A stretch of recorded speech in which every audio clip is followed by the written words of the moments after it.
Aurora and Arthur Petrova, the family's summer holiday in Dover? Yeah, right. Part 1. In flat 74 of Charrington Court, the air is never still.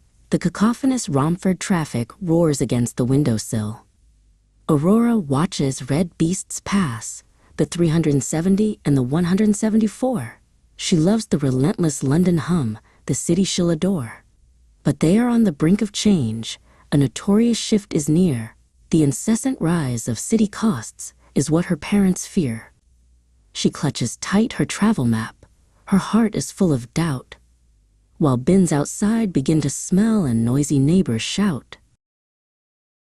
The flat is petite, dark and cramped, with dismal shades of gray, where Bulgarian ornaments are perched in a lackluster display. Maria and Petar must pack their lives to leave their former home. No longer through the Romford streets will this small family roam. The budget is exacerbated, the rent is far too high. We're moving to Great Badow, Petar says with a heavy sigh. It is a last resort for them, a move they must embrace, to find a more affordable and quiet suburban space. Harrow Lodge is precious, Aurora cries, her voice a tedious plea.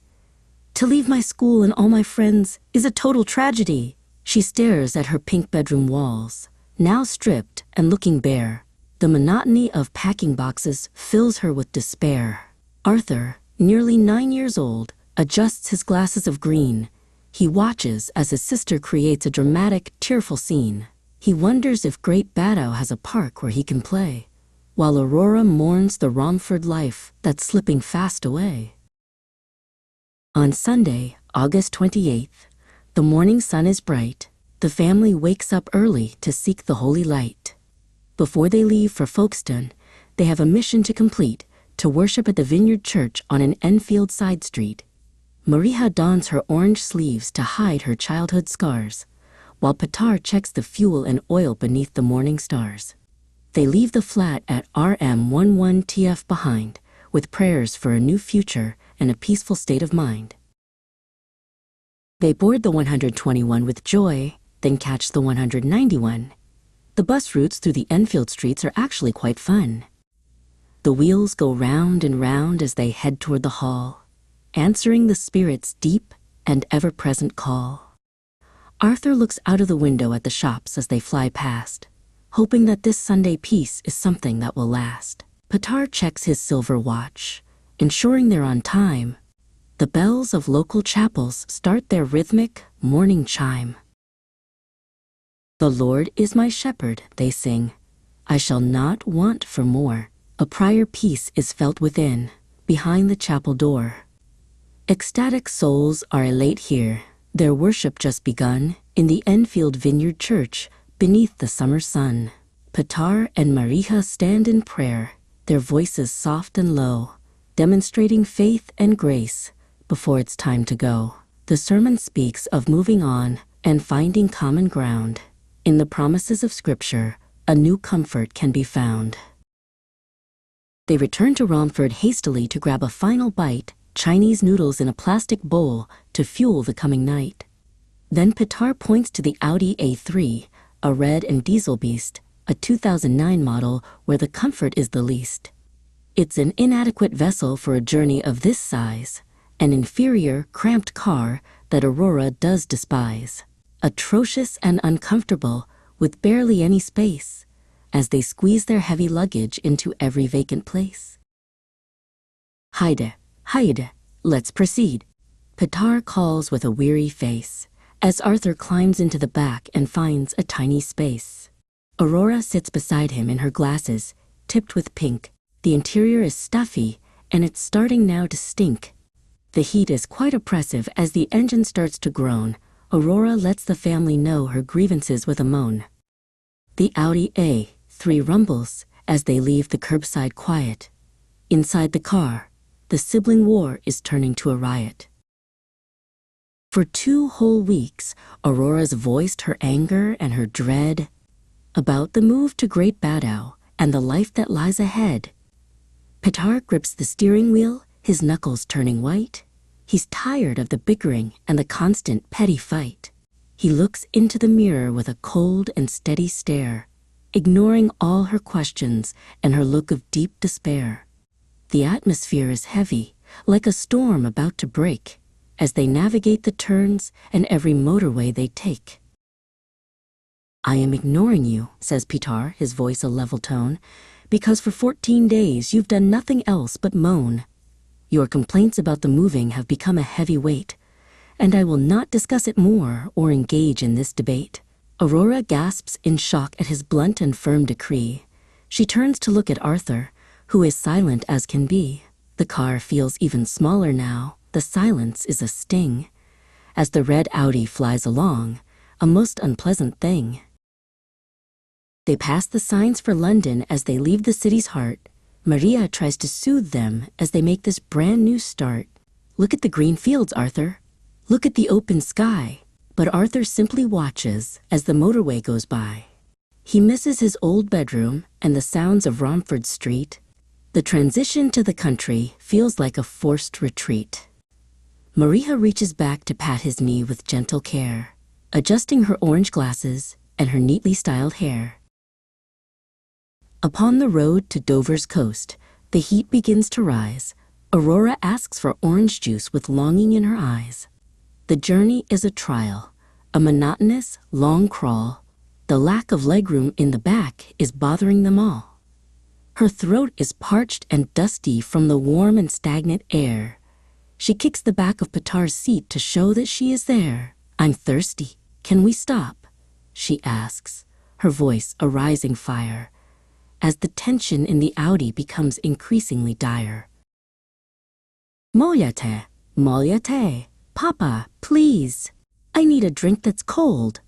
But Petar gives a firm veto, as his daughter's whim is told. "Under no circumstances," he says. "It's out of the question now. We will not stop for juice," he adds with a furrow on his brow. Aurora's ire begins to bloom, a storm across her face. She feels like she is trapped within this tiny, moving space.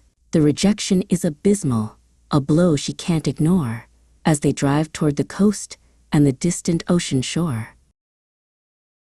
To make matters much worse, she snaps at Arthur in the rear. She blames him for the silence and the lack of holiday cheer. "It's all your fault," she whispers with a sharp and nasty bite, seeking out a target for her escalating spite. Maria turns her head around, her orange frames aglow. "Behave yourself, Aurora.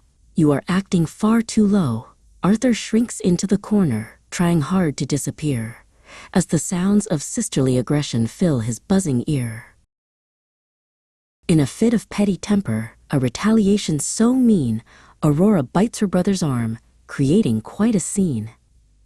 Arthur lets out a sharp yelp, a cry of sudden pain, as the siblings start to struggle and to bicker once again. "She bit me. Papa, look," he cries, holding up his limb. The light within the little car is growing rather dim. Aurora looks defiant, though her eyes are filling fast with the weight of all the changes that have happened in the past. Maria is quite horrified by this infantile display.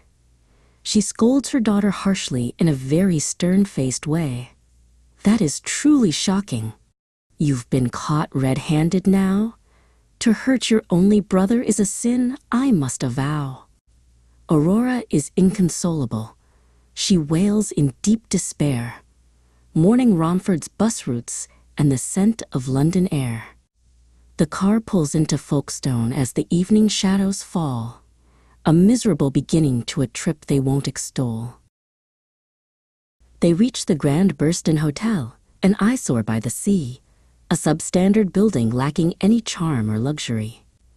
It towers o'er the harbor like a ghost of decades past, with a stagnant, dismal energy that surely meant to last.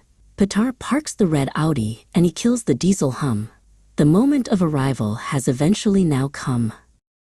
Arthur looks up at the gray walls with a disappointed sigh, underneath the heavy clouds of a dark and brooding sky. Inside, the lobby's dated, with a stench of old carpet, an inferior structure that is no one's favorite yet. The decor is quite abysmal, with a pattern loud and bright, a garish, ear-sore welcome in the fading evening light. Aurora clutches her pink bag and looks around the hall, finding nothing elate here, nothing to like at all. Maria sighs and checks them in, her orange coat aflame, against the drab upholstery that puts the place to shame. "No swimming?" says the porter, with a look that's quite severe, an appalling revelation that brings Arthur close to tears. "The pool is closed for maintenance. The water is drained out. That's just our luck," Petar says, with a frustrated shout. Arthur had his goggles packed, his trunks were ready too. Now there's absolutely nothing for a little boy to do. The holiday is lackluster, a failure from the start, breaking Arthur's little, hopeful, summer-loving heart.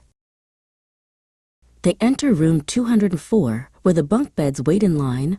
Aurora points a finger and she claims, "This top is mine." The room is small and airless, with a view of grayish stone, a place where this small family feels abandoned and alone.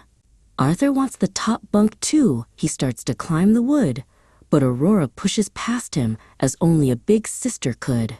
"I'm nearly 10, she tells him. "I'm the oldest, don't you see? The heights of this apartment are reserved for only me." Maria is quite lenient and listens to her daughter's plea. "If you promise not to sleep with Arthur, then I will agree. You must stay in your own bed and let your brother rest. Put your sibling rivalry to a final, peaceful test." Aurora nods her head in haste, her pink glasses on her nose, striking a dramatic and a very solemn pose. "I promise, Mama, honestly. I'll stay up here all night," as she crawls into the bedding that is thin and ghostly white. But Aurora is inconsistent. Her promise was a ruse, a sabotage of Mother's trust she's willing now to use. As soon as lights are turned down low and parents turn away, she finds a brand new way to keep her brother's peace at bay. She crawls down to the bottom bunk and wiggles in the sheets, igniting a new battle of kicking legs and restless feet. "Get out," Arthur whispers as he tries to push her back. But Aurora is relentless in her nocturnal attack. They settle down eventually for Indian takeaway, the only food available at this late hour of day. They drink their Coke in silence, but the taste is very grim, like medicine or metal, filled with bubbles to the brim. Arthur makes a face and sets the plastic cup aside, while Maria watches over them with weary, motherly pride. "It's not what we are used to," she says with a gentle smile, "but it will have to do for us for just a little while." Petar bows his head in prayer. "Lord, help us find our way to a house in Great Baddow where we might finally stay. I long for a Range Rover and a home that we can own, not a rental or a flat that feels like we are on loan. There is light at the end of the tunnel, or so the parents hope, as they struggle with the changes and they learn the way to cope." Maria joins him in the prayer, her hand upon his arm, asking for protection from all worldly grief and harm. Tomorrow is a new day, but the Friday goal is clear: to check out houses in the town that Aurora seems to fear. They'll drive to Great Baddow to see what they can find, leaving this abysmal, dated hotel stay behind. Aurora sleeps fitfully, dreaming of her Romford school, while Arthur dreams of swimming in a blue and sparkling pool. The holiday is strange and hard, a trial by the sea, the first part of a journey for the Petrova family.